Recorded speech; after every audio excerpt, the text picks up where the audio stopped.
All right, so today we've got Eddie Wilson on the podcast. This guy is an absolute killer. Like, I'm gonna put a video up. I think this guy sold maybe 38 companies and made like $1.2 billion in a year. Absolutely insane. So, I'm gonna be doing a new kind of video today. It's gonna be a mix between a vlog and a podcast, like a vlogcast. I'm gonna be showing you a bit of my life and then we'll get on to the podcast. So I like to start every morning off with a 5:30 a.m. wake up. I get some coffee here, coffee with some milk and honey, and I like to read. I don't even know what this book's about. It was just recommended to me and read a couple pages, it looked good. All right, so we are just gonna go to the top floor of my apartment, get some work done, then hit the gym. Quick fit check. So the thing about me is I am a very ambitious person, and for my whole life, I've really wanted to make an impact on the world. I'm gonna be like 100% honest with you right now. It comes from a feeling of wanting to be significant because for my whole life, I've just never really felt good enough. So I've always wanted to compensate for it. So where I'm going with this is I run a pretty successful car detailing company, like cleaning and washing cars. But the thing is, the business, it just isn't really making the impact on the world that I want to. Like, I don't want to be known as the guy who just cleaned cars. So it's like I want to find a different kind of business to start. But at the same time, this business is doing pretty well. One thing I do enjoy about the business though is the marketing side of it. So I'm just making the website right now. It's not fully complete. Don't worry. I do not want my website to look like this. But I do really enjoy the marketing and the copywriting side. We are going to record the podcast in about 10 minutes. And I'm really excited, but at the same time, there's part of me that is pretty nervous. And I think that's because podcasting is probably the most high pressure social interaction you can get. Because one, you're making content for everybody on the internet to see. Two, if you mess something up, you can't go back. I can't just tell the guest, oh, sorry, we're just gonna go back and restart the podcast because I messed something up. And three, you are speaking to very high level people. But the thing is, I'm not saying that this being high pressure is a bad thing. It's actually a very good thing because I find you don't really improve your social skills when you're in a low pressure social interaction, like just talking to the cashier at the grocery store or talking to a close friend. You improve your social skills when you're talking to people and there's actually pressure on you. For example, if you're on a sales call, doing sales of any kind, speaking to high level people, going on a date or whatever. When you're in a social interaction that actually counts. All right, so he's gonna hop on in 5 minutes. You can see the setup. Well, anyways, I think it's gonna be a good one. Hope you enjoy. The ability to control fear should be the goal of most entrepreneurs. That was a quote I heard from one of your podcasts yesterday. What has been the biggest fear that you've had to overcome in order to get to where you are now? You're either pursuing something or you're running from something, right? I mean, we need to justify our motivations based on, are we actually pursuing something or are we running from something? Because in avoidance, it always prevents us from getting what we want, which is a fear-based activity. So for me, the greatest fear that I have to deal with is really the fear of disappointing others. For me, there's been a large portion of my life where I just didn't want to disappoint someone. So I would actually take action that wasn't beneficial to me, wasn't beneficial to others. But I would suffer through this I'll just do it because it's expected of me. While I think that there can be some good that comes out of that, meeting others' expectations, I think it can be the other side of the coin. It could be equally as bad. And so realizing that my life, my path, my pursuits really shouldn't be dependent on those around me. It really doesn't matter what other people think. The acceptance of who I am shouldn't be based on what I do for others, right? And so there's a big piece of me that in growth over the past 20, 30 years I've been in business is really pursuing life that I believe is in alignment with who I was created to be, what I believe I was created to do, and really doing that which brings fulfillment in my life. Right. And how did you go about finding the person who you believe you were created to be or what you were created to do? Because I know that can be such a hard thing for people. And there's people who go all their lives trying to find that one thing. And I think that we have to, number one, start with what I would call lesser purposes in our life. Now, lesser, not necessarily meaning like less important, but it steps into what I would call your greater or higher purpose. So for me, it's like, I really don't think that you can find your greater purpose if you're ignoring all the lesser purposes around us. Like number one, being a good human being, finding people that you can sow into their lives, not being a jerk. Like, it's like giving back when you can afford to give back. Not always acting out of greed, but acting out of love and respect for others. I always say that the easiest path to find the purpose in your life is you should have one hand kind of like asking for like, okay, I need someone ahead of me, right? Like a mentor or something you're striving for. And you should always have a hand that's also backwards to those that are on the journey with you, right? Or that would love to have some level of response. That's why like when someone asks or, reaches out and says, hey, would you be a part of my show or my podcast?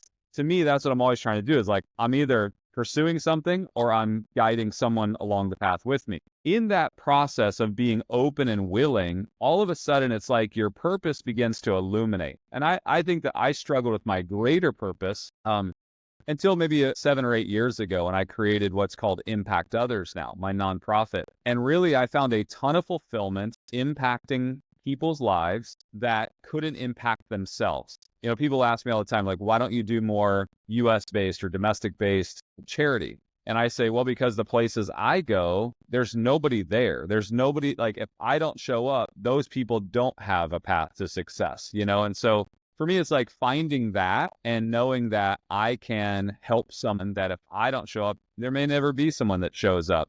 It just gave me such massive purpose and fulfillment. And so I would say, though, that one piece that people miss is that I believe that who I was created to be and what I developed into along my life's path is really somebody who's good at growing, scaling, exiting businesses. Like I have a knack for that. It's something that I'm good at.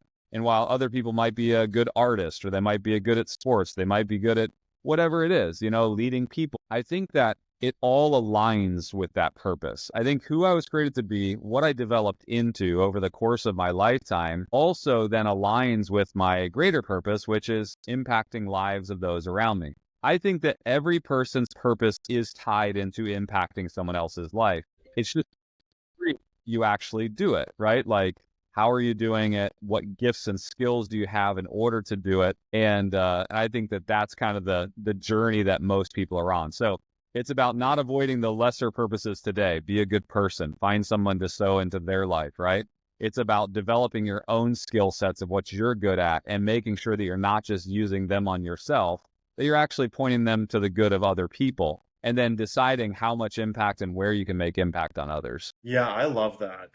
So, something else you said in one of your podcasts was there's something that's uniquely you that you've chosen to repress that you aren't playing full out on. So, which one of your strengths and unique gifts did you repress in the past? Yeah, so good. Definitely on one of the podcasts, we dove into that because I think that that's a constant journey. I think that, again, there are things that we repress or we push down for the sake of whatever it is that really makes us uniquely us. For me, I think that the gift and ability and talent that I have, like I wasn't necessarily repressing that. What I was repressing in my life was the hurt and the turmoil I'd gone throughout my life. I always looked at I lost a sister at a young age, I lost a brother later in life, had quite a few difficulties in life. And I always thought, well, I'm finding success despite those issues, right? My first company I sold, was taken advantage of. They took advantage of me for about $30 million.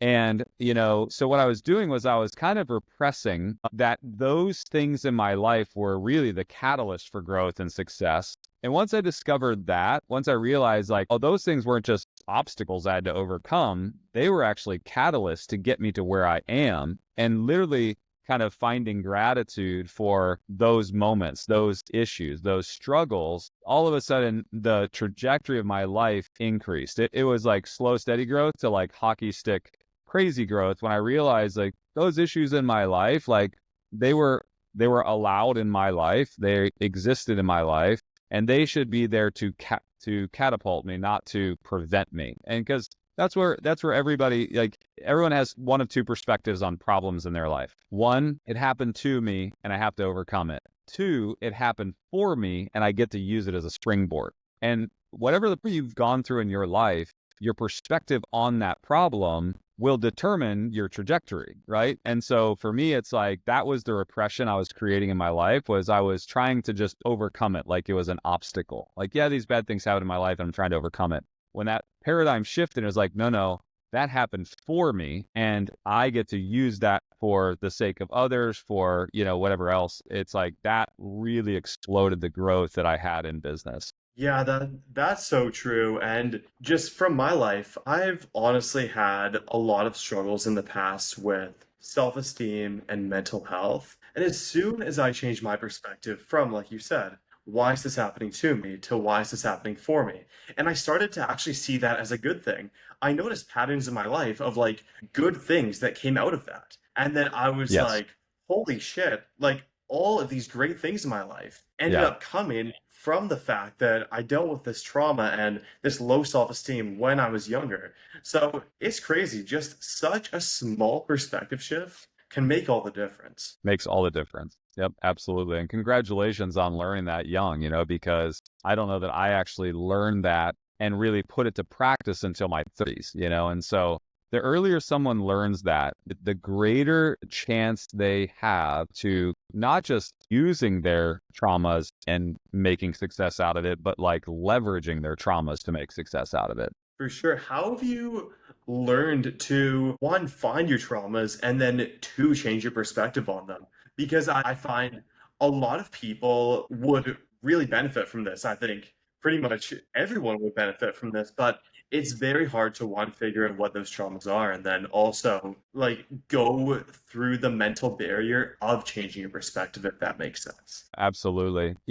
One of the great works that we do here at my private equity firm is I bought a company called SEAL Team Leaders, which Larry Yach is the founder of SEAL Team Leaders. He led SEAL Team 3. And one of the things that Larry taught me quite a few years ago was he talked about my subconscious operating system, right? So like all of us have trauma.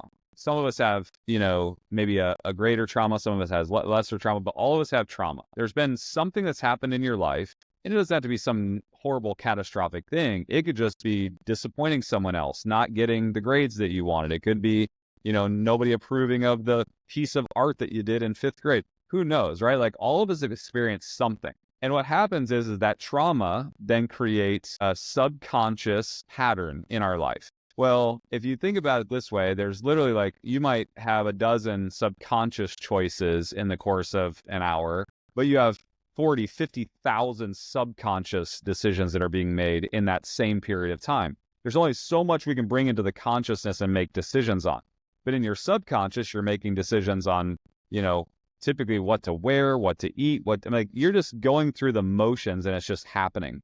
Well, most of your subconscious exists to essentially deal with your traumas. Trauma, your subconscious purpose is to keep you alive, keep you safe, right? So anytime you experience a trauma in your life, it sets like a marker in your life. And your subconscious jumps in and says, hey, let's prevent that from ever happening again because we want to keep you safe and healthy, right? Like your subconscious makes your lungs breathe, your subconscious makes your heart beat, right? Like your subconscious is this operating system. But if you think about it this way, if you make, let's say 40,000 to 12, like 40,000 to 12 is the ratio of subconscious to conscious, then what's actually running your life? Your subconscious is running your life. That's why, in a very extreme example, a woman who gets into an abusive relationship and she says, I got to leave this abusive relationship. And so she gets in a new relationship and all of a sudden she chooses the man that now is also abusive. It's like, well, why did she do that? And it's because of subconscious patterns that are in her life that keep you in that loop, that consistent loop of oftentimes suffering and struggle. Because in the end, your subconscious, as long as it keeps you safe and it keeps you alive, is okay. It doesn't matter. Your subconscious doesn't matter if you go from one abusive relationship to another. It kept you safe. It kept you alive. It kept you in the same pattern. So what I say is usually if you look at any behavior in your life you don't like let's say you find this behavior like, why do I always lose here? Why do I always fail here? Why do I always make that bad choice? And you can find patterns in your life. You usually can't see the subconscious, that's why it's the subconscious. But what you see is the patterns. And what you have to look at is the patterns you don't like. Why does this thing always happen to me? Then you have to realize there are subconscious things underneath lying, that lie into that. Then you have to bring the subconscious into the conscious, right? Like you have to bring it out into the open. And that's where, like with you, it's about perspective change, right? And so for me, it was perspective change. And so oftentimes you have to find somebody that's willing to be very, very honest with you and help you begin to overcome those. And it's work. And the way that you overcome your subconscious is truth, right? Like you have to bring truth into the forefront. You have to speak to yourself truth, right? Like how you deal with mental health issues and self-esteem. It's like, well, the only way to truly overcome that is truth about who you really are, Samuel. It's like, are you created, with greatness? Do you have abilities? Do you have unique abilities, right? Like, yes, all those things are true, but until you bring them into the forefront, into truth in your life, then you still operate in the subconscious. The only way to actually overcome the subconscious is through putting truth right in front of your face and living in truth. That makes sense. And something I've noticed in my life is we always know the truths, but we're just afraid to admit them to ourselves. And something that's Very really true. helped me with that has been journaling. Like I've been journaling every day for the past, I think, 3 weeks to a month, and it's just been life-changing. It's really showed me who I truly am as a person, and I've noticed the effects of it go into pretty much every area of my life. So, a question that I love to ask people on this podcast is what is your definition of the word authenticity? Like, what does being authentic mean to you? I think sometimes even in our pursuit of authenticity, we put up walls and facade and, we become kind of that poser. I'll tell you just a brief story and then I'll kind of give you my definition. So I remember as a kid, the desire to fit in with everybody else. And all my friend group, they skateboarded, right? And so what I did is I went out and bought a skateboard. But I wouldn't put the time into the skateboard. So what I did was I did everything that made me look like a skateboarder, right? So like I wore the clothes, I wore the shoes. I even would scuff up the bottom of my skateboard on a curb so it looked like it actually got use, right?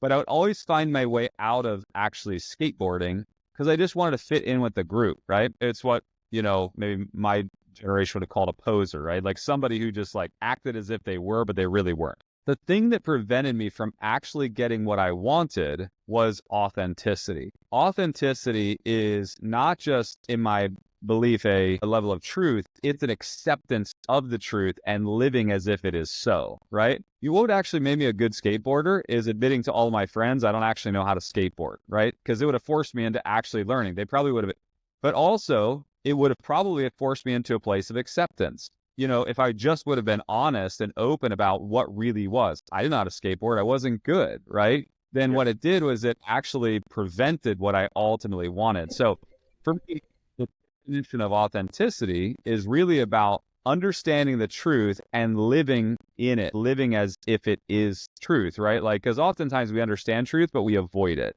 right? Like, in my world, I've sold a lot of companies. I've made a lot of wealth. It's very interesting to watch. There's a lot of other people in my world that want to pretend if they have wealth. So they actually go mortgage their house and they go buy the Lamborghini and they're saying I'm being authentic. The reality of it is like, there is no true authenticity there. And then social media as a whole, as a medium, actually rewards those who are least authentic. Right? The people that are least authentic are typically the ones that get the most followers. And so I would say like, there's such a need and a desire for true authenticity today, because when you don't live your authentic self and I don't live my authentic self, what we do is we promote to everyone else that your authentic self will never be accepted, right? When I live in my authentic self, usually I gain acceptance, but not only that, I actually get authenticity to breed around me. And then they realize like, if I accept him, he's authentic, he'll accept me if I'm authentic, right? And so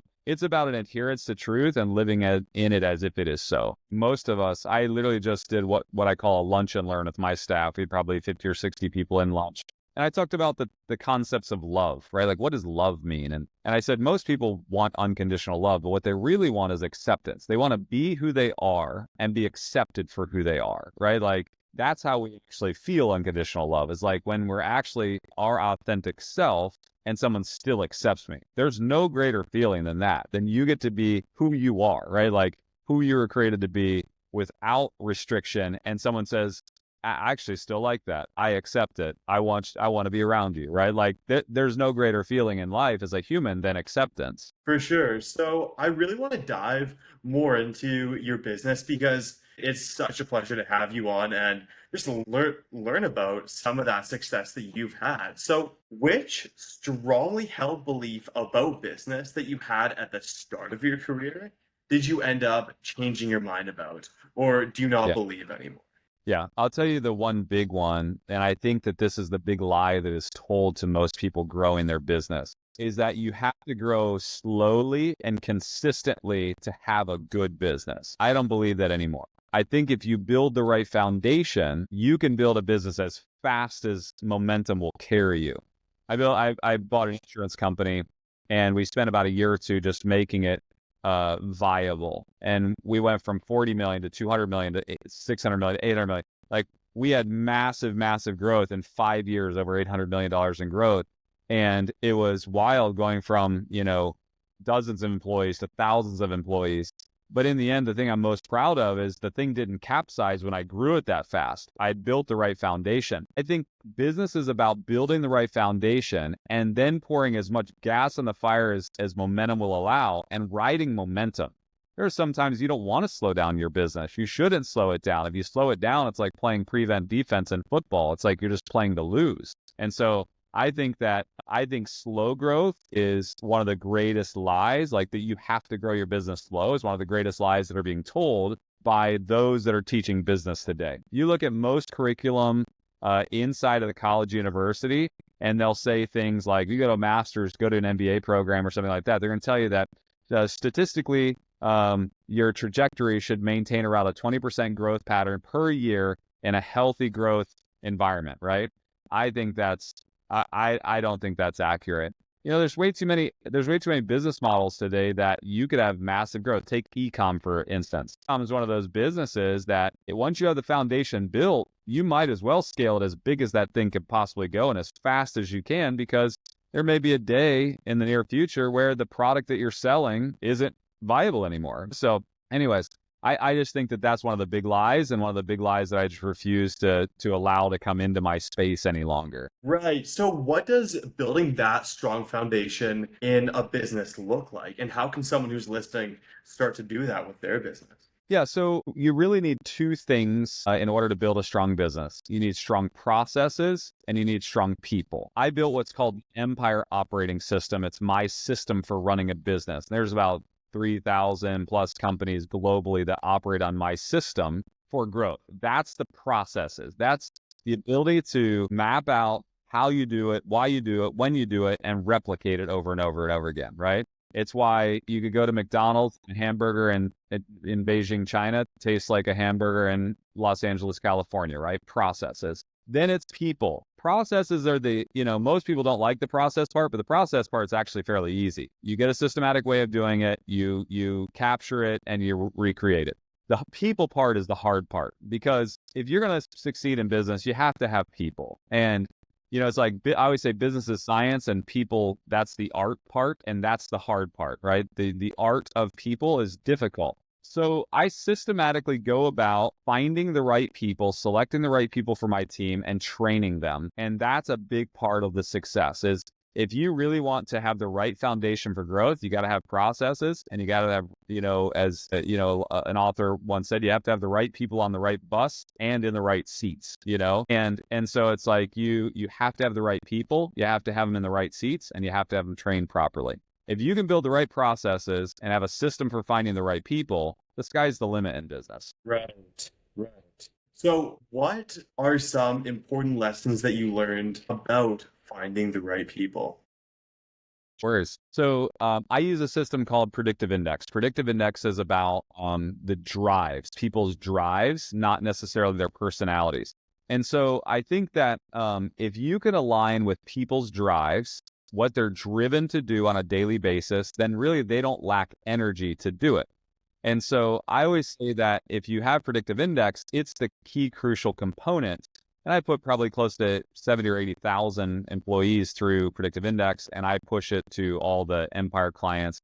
I just think it's a great, great tool for finding the right people. Then it's about putting the right people in the right seats, right? It's about taking their drives and then architecting their plan towards whatever they're driven towards. And then it's about core values, right? So it's, do your core values align? My core values are honesty, integrity, and passion. If somebody's not willing to be honest with me and adhere to truth, it goes back to what I was talking about earlier. Like, we have to love truth, because after I get truth, I make good decisions. If somebody's not willing to give me the truth, I make bad decisions in business. Integrity, it's about doing the right thing when no one else is looking, right? It's about self-governance. And passion is about bringing motivation to your work. So I don't have to motivate you. Like in my company, I want you to motivate yourself. Come motivated. That's the passion side. So it's like, if they can align from a purpose standpoint, right? They align from a drive standpoint, and they align from a core value standpoint, then I'm well on my way to picking the right people. Then it's just about, what is the job function? So we have a 3-step process for how we do that. And that's how we find good people. We put them through predictive index. Are they driven the right way? We walk them through the core values, and then I express what my purpose is. And if all of that aligns, then they make good candidates for being a good employee that'll stay for a long time and be driven towards success. Okay, makes sense. So it's like the person's values and their mindset is just as important as their skills. Yes. Yeah, honestly, I always say the skills are the least important thing. We call it the head interview. That's where am I driven towards. We call it the heart interview, second interview, which is about core values. And then we call it the briefcase interview. What are the experiences you bring with you? The briefcase interview is the least important to me, because if you're driven towards success, you're driven towards doing the job I need you to do, our core values will align. You'll either figure it out, or when I train you, you're going to adhere to it. I find that oftentimes when I try to just go hire the rock star that's already had all this success in this one thing, I want to go sales job. So I want to go hire a really good salesperson. So I go hire a rock star salesperson. Not only do they bring their previous successes, they bring all their previous baggage, their previous expectations, their previous world with them. You were talking about in one of your podcasts before how in private equity, if you make small changes to businesses, of course, the right changes, you get massive results. So how do you figure out which small changes to make to the businesses? There's really 3 ways that you're increasing your multiple. Oftentimes, I'm buying the business, I'm fixing the business, and potentially selling the business. And there's usually 3 ways that you are going to go about adding additional multiple values, right? So a multiple is typically based on their EBITDA or whatever, their net revenue. And, let's say they're going to earn a 4 multiple on a sale, or I bought it as a 4 and I'm going to try to get it to a 6. So there's really 3 ways. Number 1, it's through IP, right? And so IP is like what they're doing that's uniquely theirs, right? It's something that they do different. It's their technology. It's how they look at their data. It's something that's unique. Their teaching, their processes. It's looking to see if there's anything unique that is uniquely theirs that I could highlight or I could systemize. Since if you ever watched Shark Tank, you'll always hear like Kevin O'Leary say, "Why should I invest in your business for $1 million when I could go recreate it for 500,000?" That's what he's speaking about. Is like, you don't have anything unique about your business that's documented that I would have a hard time recreating. If I can find something that's hard to recreate, now I have something of more value. Number 2, it would be bottom line revenue. Right? Revenue always counts. And most people, business owners, let's say a small business owner, what they typically do because they don't want to pay taxes, they'll run all their expenses through their business. Well, the problem is when you run all your expenses through your business, you don't show enough profit. When you don't show enough profit, on your exit, it's limiting how much value you can have. So it's running that business properly and not putting unexpected expenses into that business. It's actually allowing it to stand alone with the least limited expenses possible, because then you're going to get better net revenue, right, or profit, which is going to give you another multiple. And then lastly, it's about your operating system. So I overlay my Empire operating system so that when I give it to someone or I sell it to someone, essentially I'm giving them a manual to go with it. This is how the business runs. These are all the functions and core processes. And if you just follow this process, you'll find the success and find more success. And so when you do that, usually the businesses are broken in one of those three areas. They don't have that. So as I buy the business, I'm typically focused on those three areas to add additional value so that if I decide I want to sell it, I'm going to sell it for a lot more than what I bought it for. Totally. So I want to go back to your first point quickly. You're talking about how businesses need something unique that's also hard to replicate. Right. What is your process for putting that into businesses that don't already have it? Yeah. So for businesses that don't already have it, right? And again, IP stands for intellectual property. So it's something unique that is just yours. Usually it's a technology piece. Technology is the easiest thing to put in a business to give it IP. A lot of times people will use off-the-shelf technology. So they're going to use a process management, or they're going to use, whatever. They're going to use technology that helps them, a CRM or something like that. Yeah. If I can build something unique, a unique CRM that houses the database, right, for my clients, or I can build a process out through technology, or I can add some AI and how we function, change the functionality of the business. That's going to be the thing that they have the hardest time replicating. And when they have a hard time replicating it, that's your IP that has your value. So usually it's technology based. Interesting. That makes sense. Another question that has honestly been in my mind a lot lately, just for myself, is so right now I run a car detailing business, and I've ran it for the past 2 years. But I believe I said this earlier in the podcast, but my biggest goal in life is to help 1 billion people. Like, I just want to help as many people as I can. And I don't believe this business I run right now is really getting me closer to that goal. But at the same time, it's like, it does make me a pretty good amount of money for my age. So for the past little while, I've just kind of had a dilemma with the business. Like, if it's not getting me to my goal, should I just sell it, shut it down, work on it a bit, and then get people to run it for me? I've just been really conflicted about it. So I'm wondering, if you were in my position, what would you do? Yeah. I would do one of two things. Number one, I think the thing that makes you money, I think oftentimes we're trying to align our purpose and everything we want to do with the businesses we own. I don't necessarily do that, right? Like, I didn't love insurance, but the biggest company I've ever bought and sold, right, out of the 100+ companies I've owned and sold, was an insurance company. But oftentimes doing the thing that gets you to the thing that you want to do is really important, right? Because without your auto detailing business, you're not going to have the revenue to go actually do the thing you want to do. So what I always say is, I believe, number one, you should take the thing that makes you money that you can do, and you should maximize it, right? Use that capital to invest in something that's going to give you a greater return, right?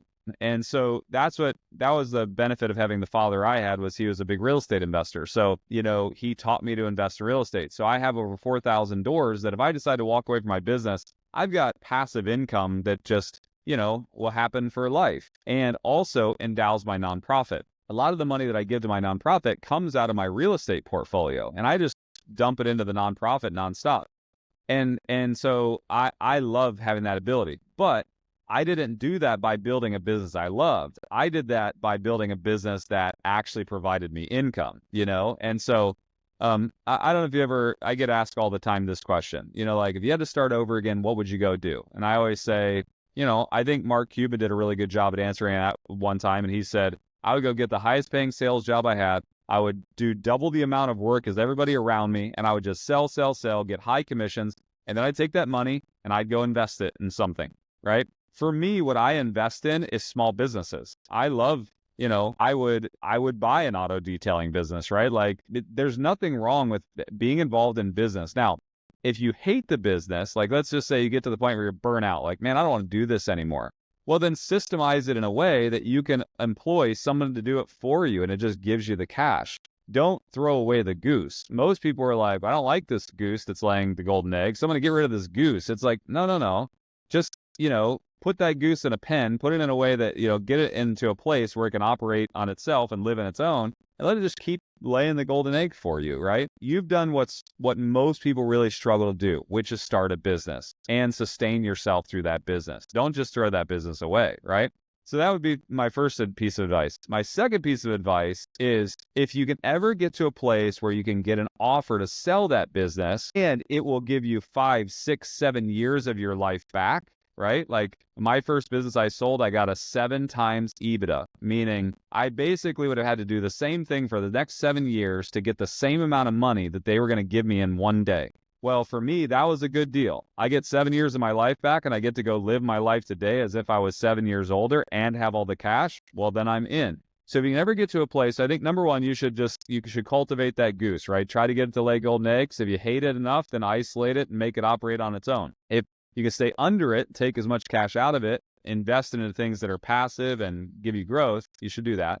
But you should also always be open to the fact that there might be somebody that's willing to give you 6 or 7 times EBITDA, what you earn on that business. And maybe you could go live your life 6 or 7 years instead of waiting 6 or 7 years to get that money over time. You get it today, then you can go do something completely different with it. That's the life that I've chosen to live, is to continue to sell them way far in advance, right? Like get 6, 7, 10, 12, 14 times EBITDA. And basically, I get to live that life that I would live years down the road. I've shortened down the ability to get money that it would take me years to earn by selling these businesses. And so I would say go down one of those two paths, depending on which one, is open to you or illuminates to you. Yeah, that makes a lot of sense. So don't throw it away because like I've been running it for a while, it still makes me money. Yes. Get it to a point where it runs itself and then decide like whether I want to keep it, just have some passive income, or sell it. Yes, exactly. And then use that as a catapult or a catalyst to do everything else in life you want to do. There's nothing wrong with running a detail business, right? It's a great business. A lot of cash, a lot of demand. I mean, it's a great business. The young guy that comes out and does all my cars in the parking lot here at my work, he makes a killing off of me. I can tell you that. I bet. So the last question that I ask to all my guests is, what do you want to do before you die? Like, what is the number one thing on your bucket list? Yeah. For me, I'm in a place of purpose today. Yeah. Feeding feeding and educating over 4,000 children a day right now globally with all the nonprofit stuff that I do, the orphanages and feeding centers. I really want to get that to somewhere in the neighborhood of 100,000 a day. And if I could architect that where I'm feeding, educating, helping 100,000 kids a day that wouldn't be helped otherwise, that would be the passion that I would like to move into. And that would be, I think I could die happy at that point. That's amazing, man. Well, keep up the great work. It was amazing having you on today. What is the best way for me and the listeners to support you moving forward? Yeah, for sure. One thing that I was encouraged to by one of my business partners this year was to be present and be available. So in my social on Eddie Wilson Official, I answer all my DMs. I get lots and lots and lots of them, but I answer all my DMs, try to do my best. I set aside time every day to try to answer entrepreneurs and young people's questions. And so would love to have you follow Eddie Wilson Official at all the platforms. And if you have questions or your audience has questions, please let me know. Yeah, that sounds great. I'm also going to link your podcast in the description. And just so everybody who's watching this knows, usually when I do research for guests, I listen to maybe about 4 interviews and that's it. But for Eddie, I listened to this guy's entire podcast. Like, he's got some great content. So I would highly recommend you give it a listen if you got the time today. I appreciate you coming on and hope you have a great day. Thanks, Samuel. Appreciate it. Thank you. That was a good one, and it was absolutely insane to speak with someone like Eddie. I could tell that he was such a humble guy, and I could just feel how at peace he was with himself, which is a super admirable quality.